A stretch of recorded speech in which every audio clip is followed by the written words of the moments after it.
These were not his students. For one thing, he'd never taught kids this young. The oldest couldn't be more than 6 or 7, and the majority of the group crowding through his classroom door looked nearer 4 or 5. For another thing, these children were beyond dirty. They were filthy.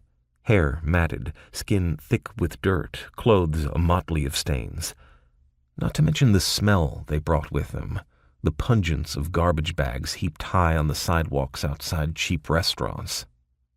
For a moment he was possessed by the conviction, by the absolute certainty, that he had stepped into a novel. Oliver Twist, perhaps, the Artful Dodger and his crew come calling, or possibly Maggie, a girl of the streets, the denizens of Crane's Manhattan paying a visit, which his mind quickly corrected. I haven't stepped into the novel. The novel's stepped into me. The sensation gave him an odd vertigo. He reached out a hand to his desk to steady himself. Behind the 6 or 7-year-old, the children shuffled into the room en masse. Finding his voice, he said, "Can I help you?" and was surprised to hear the quaver in his words. The children stopped where they were, the expressions on their faces those of small animals suddenly discovered by a predator.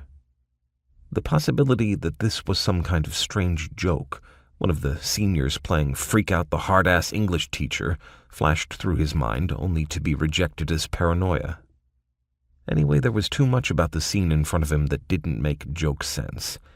It wasn't as if he were teaching Dickens right now, as if he ever taught Dickens, or Crane for that matter.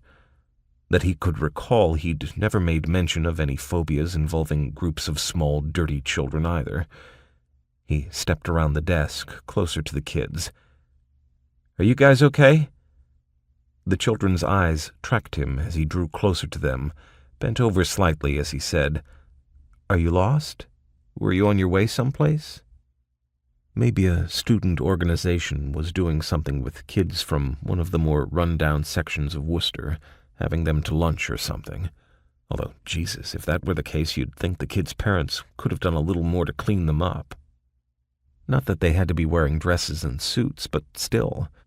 He looked at the children's eyes looking at him. How dark they all were, that dark brown that can seem indistinguishable from black. Strange to find a group of kids this size all with the exact same eye color.